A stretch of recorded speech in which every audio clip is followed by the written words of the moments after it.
Chad, well, we may be in a recession, but the Tippecanoe County prosecutor says one underground economy is alive and well. Kristen Majorano joins us with tonight's special report, Crime Time. Kristen? Hi, Nicole. Prosecutor Pat Harrington says he's seen a steady increase in drug crimes over the past couple of years, and he says these drug dealers work like any other business trying to set up shop.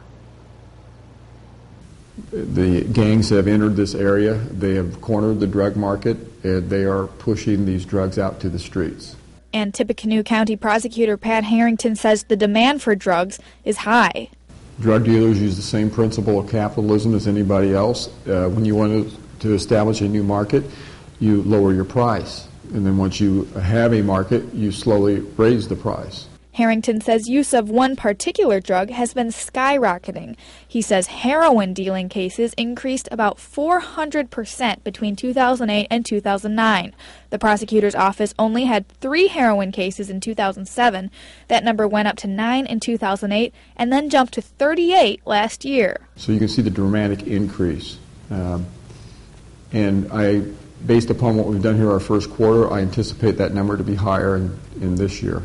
And as the number of heroin cases climbs, Harrington says the circle of people affected is expanding. We're concerned about the age of those now turning toward heroin.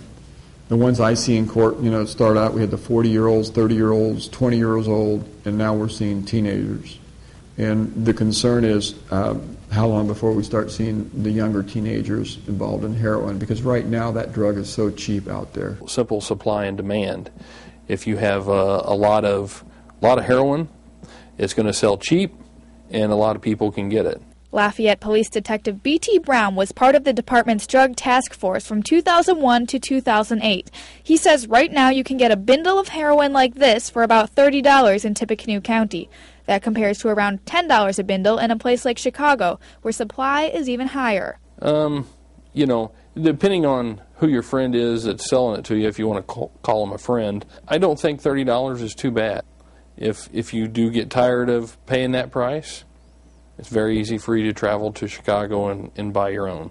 And Harrington says the drug market isn't just cash-based. Guns have value on the street, just like cash.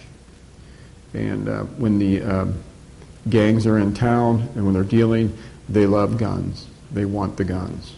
They want guns over cash.